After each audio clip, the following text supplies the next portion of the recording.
Hi guys, and welcome to this. Well, first of all, we're back doing what I think about. That's really important because it just means that we're back in a comfortable position in our life at the moment. There's been loads of things happening, but that's for another video. What are we talking about today? This beautiful thing, Destiny Warmind DLC Expansion 2, which means that this is the end of the first phase of Destiny 2 Season Pass. Now, Destiny 2 is a troubled creature. It is the Curse of Osiris was just dire, in all honesty. And it seems to be a consistent theme that's running through Destiny at the moment, that we take these great historic lore characters and we take these great things that have been built up through the whole of the first game, setting these expectations for brilliant elements that should have just pieced together and formed beautifully into place as we went through the DLCs, only to be shortchanged, chopped and hacked and presented with something that was a shadow of what it was meant to be. So we're not going to discuss Curse of Osiris. I'm going to do a separate video on that to catch up with, the Destiny 2 thing. But we're talking about Warmind DLC. Now, we've been in a position where we've come off the back of Curse of Osiris. The community's been butchered. People have left in droves. Not many people are logging online. The progression process was broken. The PvP was broken. There was no real excitement. I myself haven't even been logging on. I was not excited by Iron Banner. I was not excited in any way, shape or form for what was presented. I barely did any of the... can't even remember what they were called in Curse of Osiris. We had to do the 12 symbols around in Mercury to get the 12 weapons because it was just so dull. It was a grind for the sake of a grind. And that is just not exciting. It was not something that Destiny 1 was all about. There was elements of grind, but there was always reward for when you got something, because a random roll with a good weapon would make you jump, or you get that exotic drop when doing things like Nightfall. So we've come to Warmind. There's been, we've had a lot of tweets from Chris Barrett and the live team that have been telling us that things are coming. And I think it's very important to take what is happening in context. That the live team have scheduled slots for when DLC drop. They've had to adjust that on the fly. Now, it's no excuse the game should have been in a position that built off Destiny 1, but it wasn't. The design team have done something. The live team are now patching it. We've got into this position now where this has all changed after Curse of Osiris came out and the token drops, scandal, etc, etc. So the live team under Chris are now saying, this is what's happening on these dates. The communication's good. What they're promising as well, updates-wise, they seem to be sticking to as well. Yeah, there's a few wobbly things, but if you're 90% perfect, the 10% can always be adjusted later. We're now in that position where Warmind's dropped. What do we think about it? So let's cover it off in order. Number one, the story.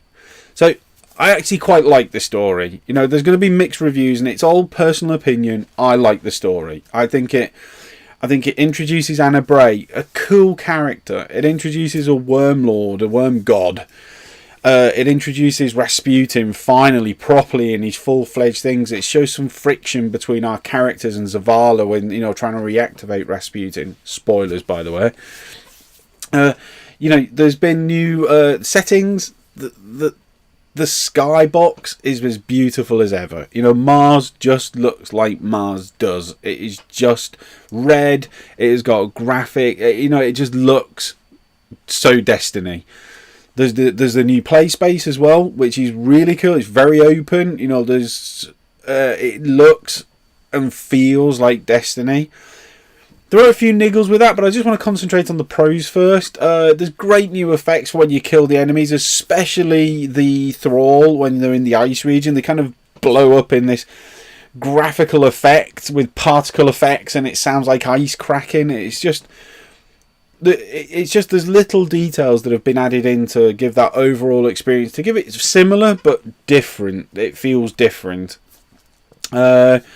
The play spaces ever. There's loads of things to find now. There's one of the things that they've said is they want to give us that feeling of hunting again, and I do think they've done that because we've got these little data files that you have to find. There's 45 of them in Mars in total, and they're everywhere about. There's also the music boxes where you need special unlocking frequencies to get them opened.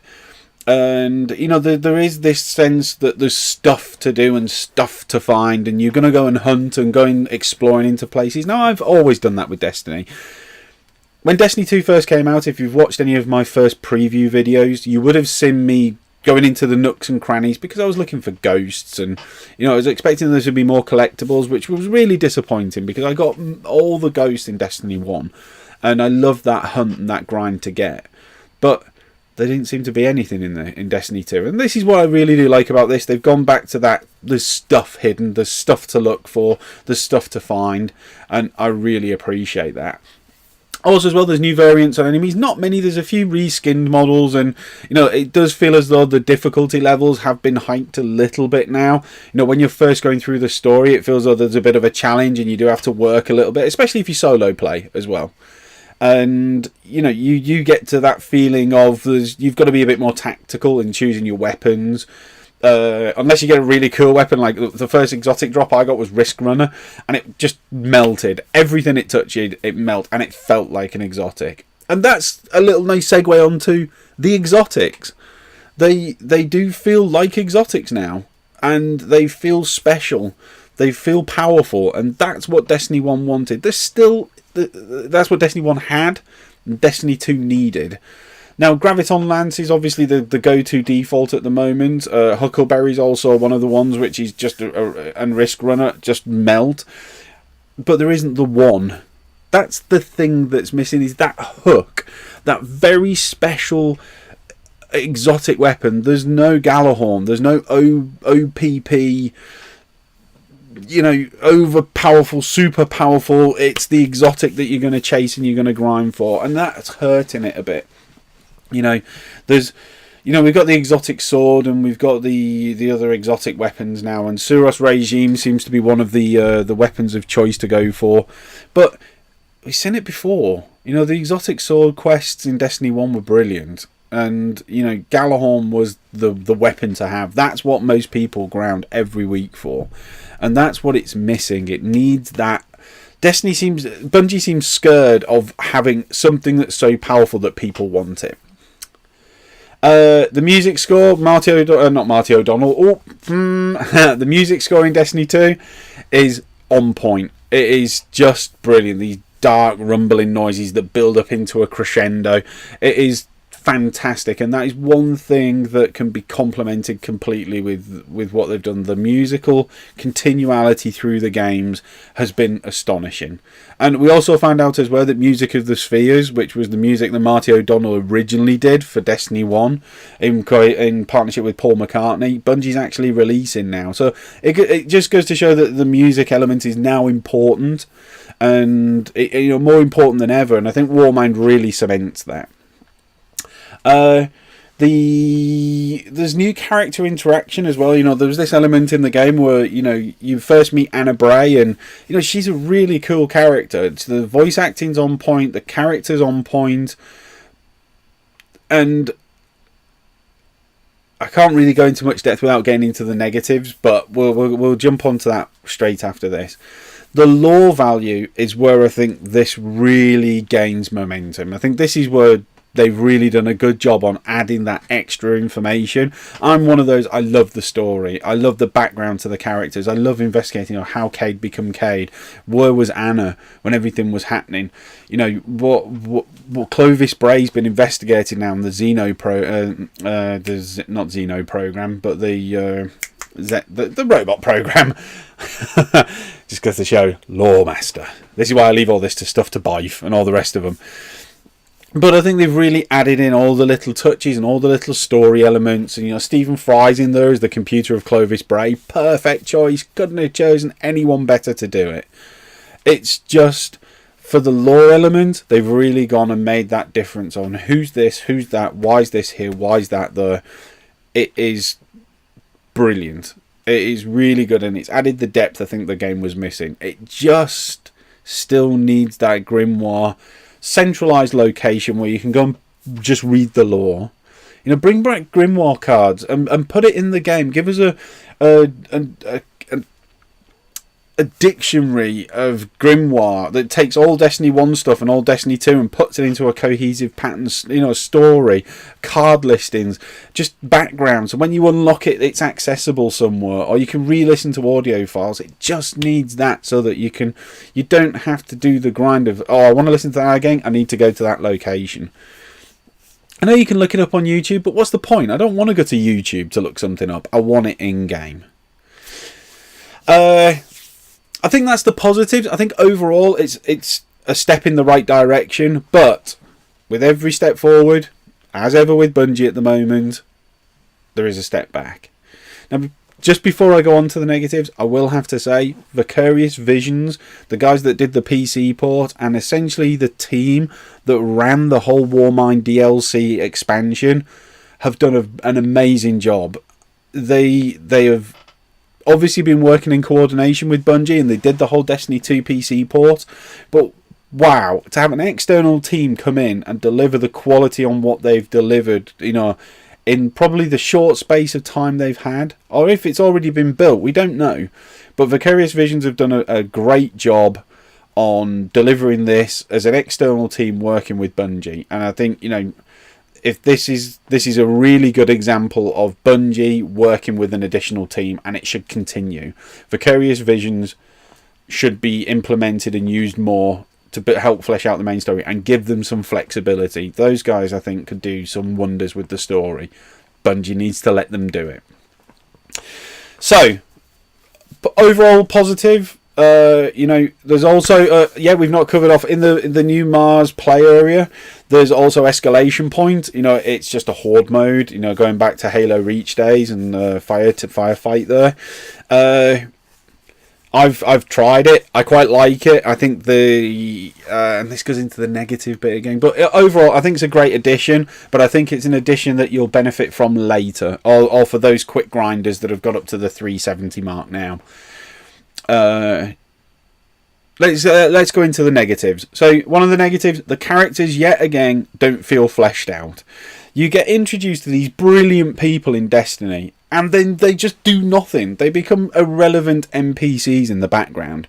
It's happened before. Eris Morn got fleshed out in The Taken King, but up until that point from the Dark Below, she popped in, said a few things, and then became a vendor in the tower. Zavala's been crucial in the initial storytelling of Destiny 2, and it's kind of like, we're all beaten and we're broken, and now we're back in the tower as vendors. They never turn up in many of the stories, and that was why it was quite nice in the Warmind DLC, was when they opened the Warmind vault, Zavala stepped down and was like, "Hey, what you doing? Don't you be stepping in here and having a chat with him. He could be a bad guy." And Anna was like, "No, we need him. He's the Warmind of Earth. He's the Warmind system. He can help protect us from bad guys." And it just feels as though that yet again we get introduced some really cool characters, and it's going to rely on something else for them to come out. The ending to Warmind is not very dramatic. There's literally meh. You kill the worm god, and it's like, it's a worm god. It's the god. You just chuck a big spear at it and hit a few points, and then it falls over and dies, and it just evaporates. Why not make it where the worm god's body's still on the map? It appears like the Callus's ship turned up, the Leviathan that just turned up in atmosphere. Just leave the body on the pitch. It's not going to disappear immediately. It will take time to rot away. And why not then change the demeanour of the Hive afterwards? That a Hive god has just been killed. Don't you think the Hive would be a little bit upset? So you could have more, the Hive now are more aggressive. Or maybe it's the Hive are more defensive because they've just seen you kill a worm god, so they're a bit scared. But in numbers they'll get more aggressive. Maybe they hate you and they'll become angry, and every time you see a Hive they'll charge you. A change in patterns would have been a good addition to this, because you've now slain every Hive god that's been put in front of you. You've slain Oryx, you've slain Crota, you've slain Nokris, you've basically killed a whole family chain, and then you go and kill a god that created them, and you're telling me the Hive are like, yeah, whatever. Oh yeah, it's him again. No. They should have given something that would enrage enrage the existing enemies, or maybe change their skins that when they died something happened, they lost a little bit of the glow, or they glow more because they're now angry and becoming independent or whatever.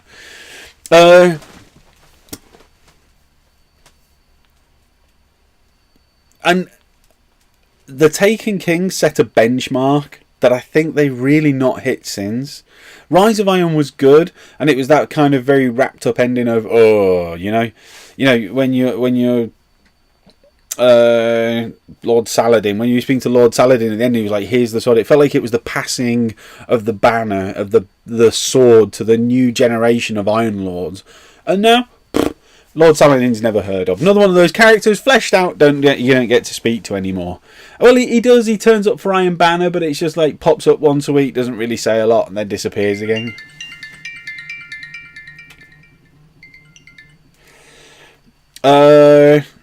There's also... Sorry about that, got a call. There's also about... and I think that's something that they really need to get back into, is all about the grind. The grind, sorry, the ending. The ending needs to be a fleshed out story. It's kind of like, you've killed a worm god, and it was like, great, go and speak to Anna in the tower, and Anna disappeared again. They've just all become these nondescript NPCs that we're probably never going to see much of again. And also as well, previous characters have not come back. Like Eris Morn ended up taking this thing from the stone that made the exotic swords, or the swords in the Taken King. Suddenly you've killed Oryx, you've killed Crota, you've killed Nokris, you've now killed a worm god. You'd think that Eris, who is technically the hive specialist, might just pop back up.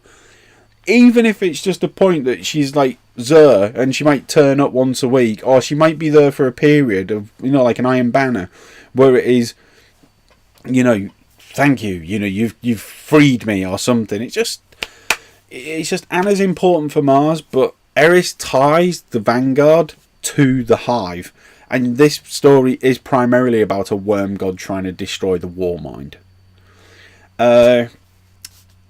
Masterworks, trying to add variety into a fixed role weapon is fine, but I'd still completely disagree with Masterworks. I think it's utterly pointless. I think the stat improvements are useless. You might get a few extra rounds, but a skilled player without Masterworks can still beat an unskilled player with one. The orb drops are fine. I don't like them. I just think it's adding a problem to a problem that could have easily been fixed by reintroducing random rolls and putting some cool stats in the random rolls. I think it's now convoluting on how you get to places now. So now you can have some Masterworks weapons, some Masterworks armor, some Masterworks exotics. So is a Masterwork exotic now more exotic than a standard exotic? It just makes no sense. Exotics should have just been exotic weapons. That's the stats. Job done. The random rolls should have given you different stats so you could delete. When you get a gun now, there's no reason to delete it unless you get a duplicate at a higher light level. If you get a Masterworks one and it's a duplicate of a standard one, you can still upgrade the standard one to Masterworks. So why do you want to keep the Masterworks?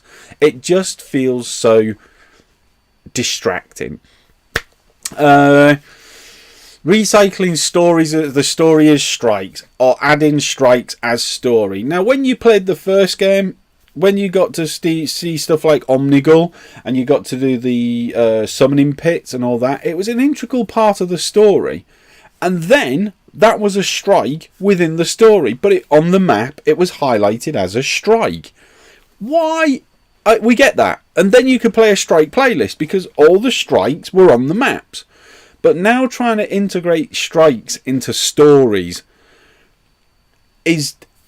just seems recycling for the sake of recycling. Tell us the strikes. Give us the options to just run the strikes as stories. Or give us the little dots on the map again where we've got all the stories to replay. There's some stories I want to rerun through, but you can't do it. Oh, and why not? Why can't I rerun through the story missions unless I start another character and do it all again? Why can't I pick a specific one where I like that? Or the weekly, daily story missions, which could give you rewards. There was nothing wrong with that in Destiny 1, but that got broken. Because now with us, the maps are just maps. They're just open world. You don't want to replay the story. Yeah, but let me. Give me a story playlist. Give me a daily reward for rerunning a story. Christ, show the strikes on the map so we could just rerun them as we did before. You know, that's not hard.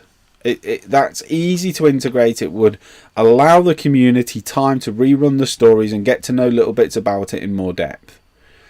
Also as well with strikes, I'm going to say something that's quite controversial and something that I think I don't like, but I understand. The PlayStation exclusive elements of Destiny 2 now are a joke. I don't like them. It segments the player base.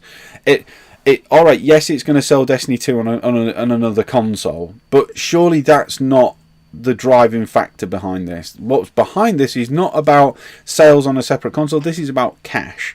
Now, yeah, every team is out for making as much money as possible, and this is why I think this is quite a controversial saying.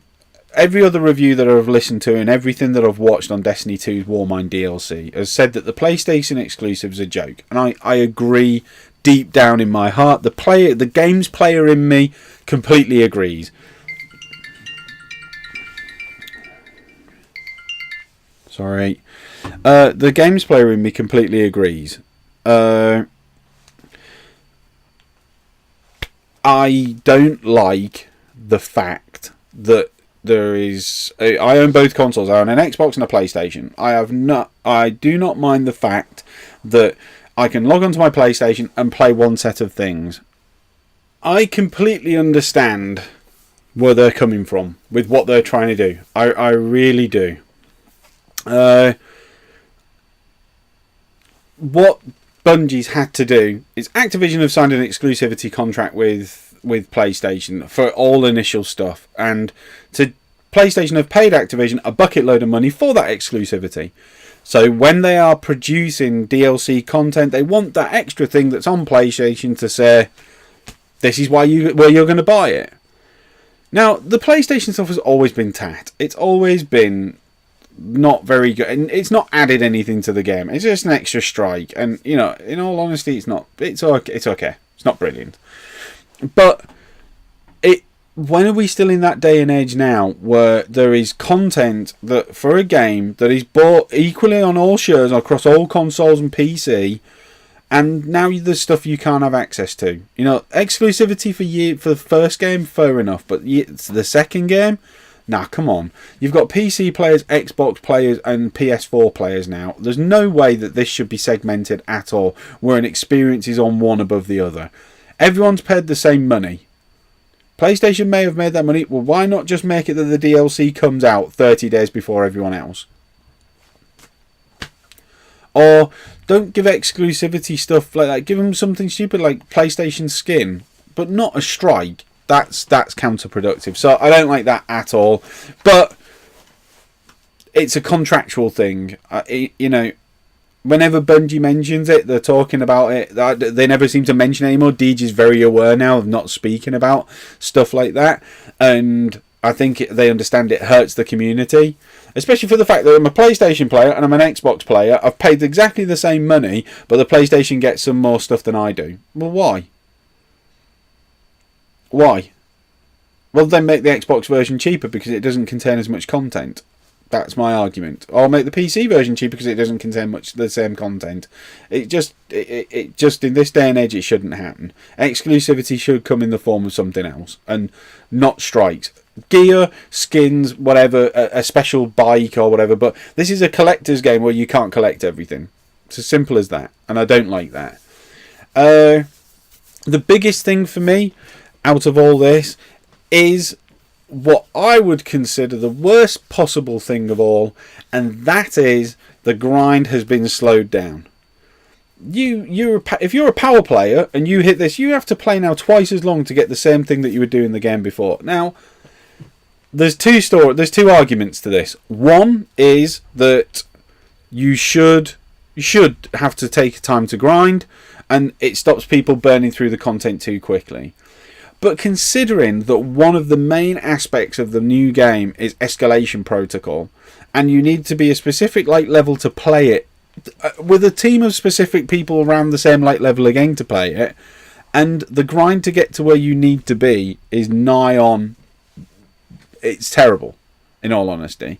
So a whole new section of the game mode can't be played, and you can't do anything about it until you've finished either getting to that light level and you've finished the story content. So what I was saying about the great new element, it's great to introduce a horde mode, but surely if the horde mode should be a lower light level than the raid, or it should be soft cap level, of which now we have a soft cap again at 340 or 350, and to get through that is tough.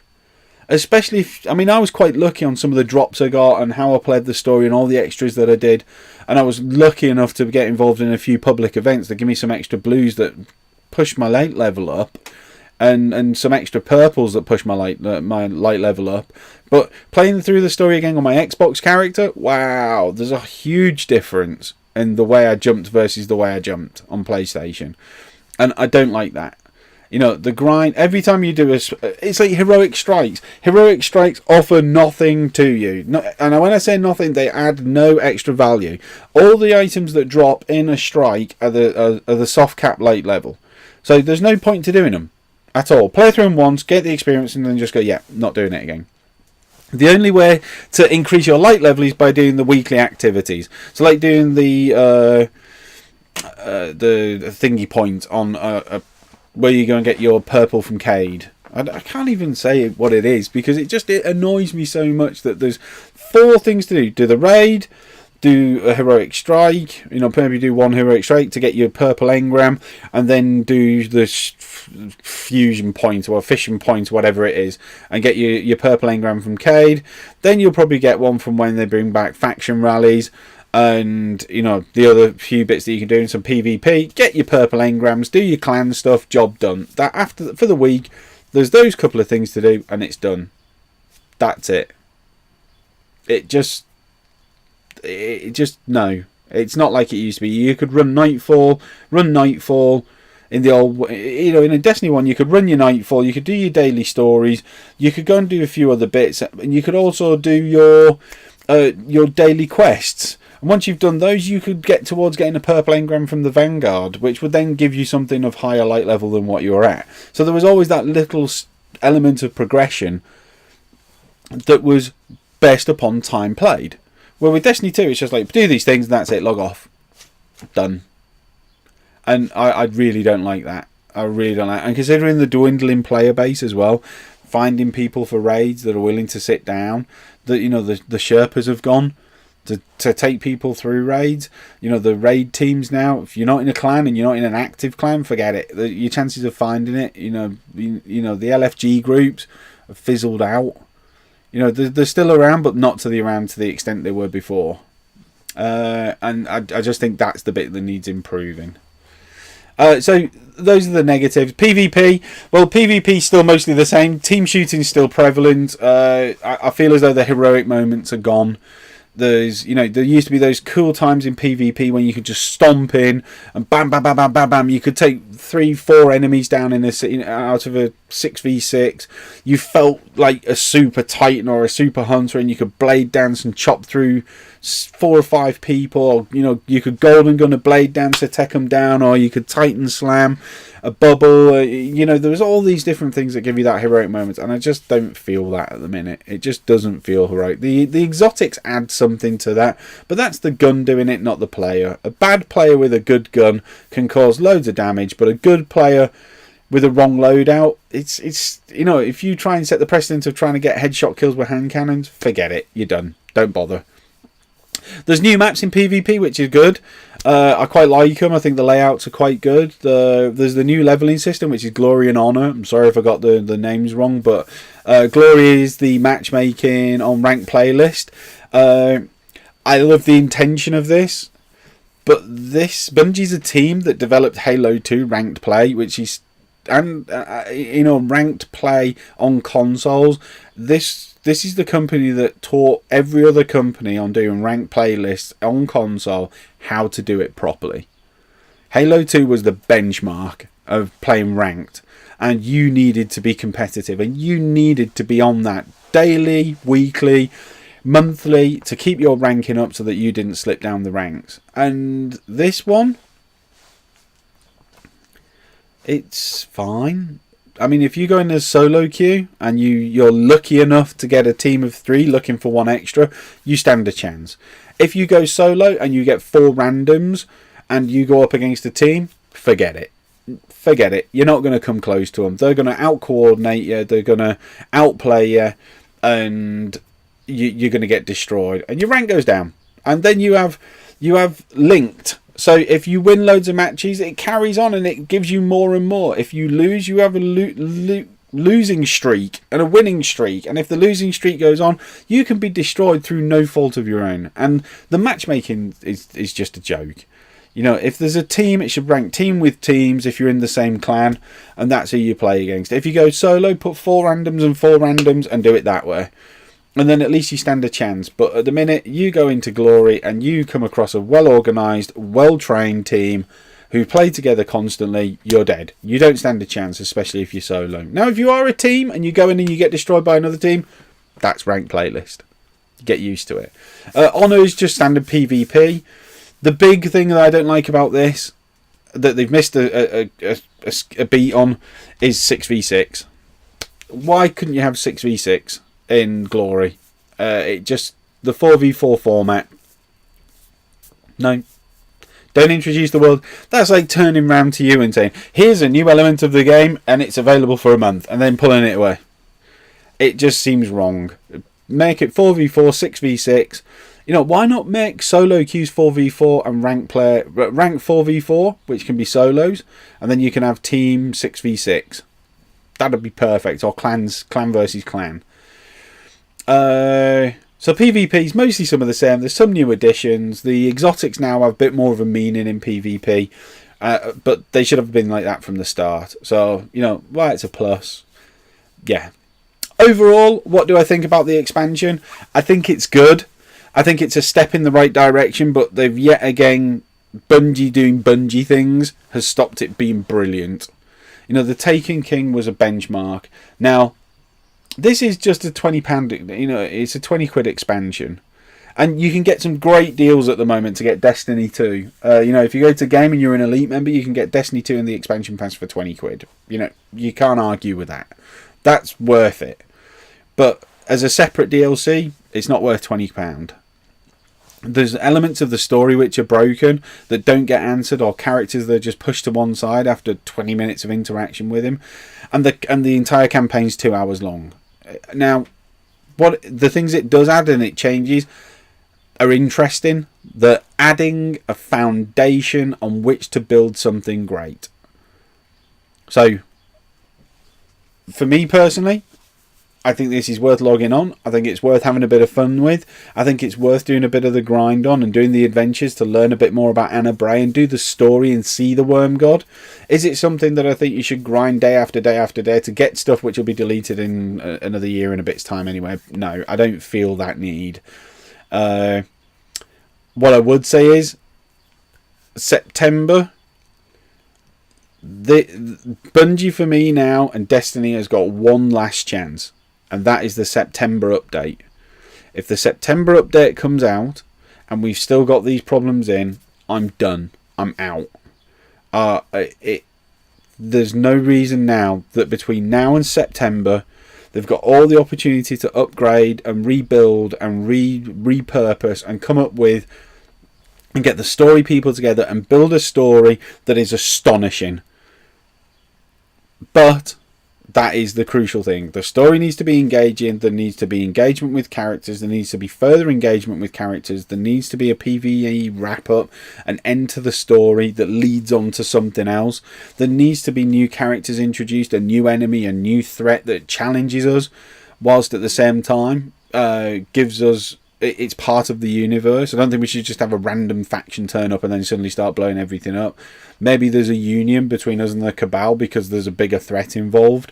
You know, something like that. And make characters interact with us. The Vanguard now shouldn't just be stood in the tower all the time. Like, you know, finish the tower off, rebuild it. Let's get back to a communal environment where the vendors seem to have places to be and things to do. You know, by September comes, the tower should be done. And, you know, all these little things that they've improved take leaps and bounds on, and it'll be so much better. That's what I'm looking forward to. But overall, if you've got the game and if you've got the season pass, what I would recommend, go and try it out, go and run the story, just get the lore element of it, understand those characters in Destiny, and just enjoy for what it is. And, you know, if you try and read too much into it, you're going to be disappointed. If you just have fun with it and do a couple of weekly grinds and get your level up, you know, just pop in and pop out as and when you do, you'll probably enjoy it a lot more than trying to do the original grind that was in Destiny 1.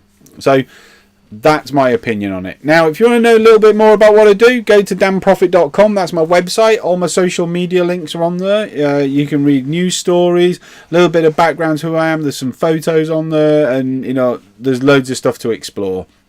If you want to just follow me on social media, go to facebook.com/damned_profit or damnprofit.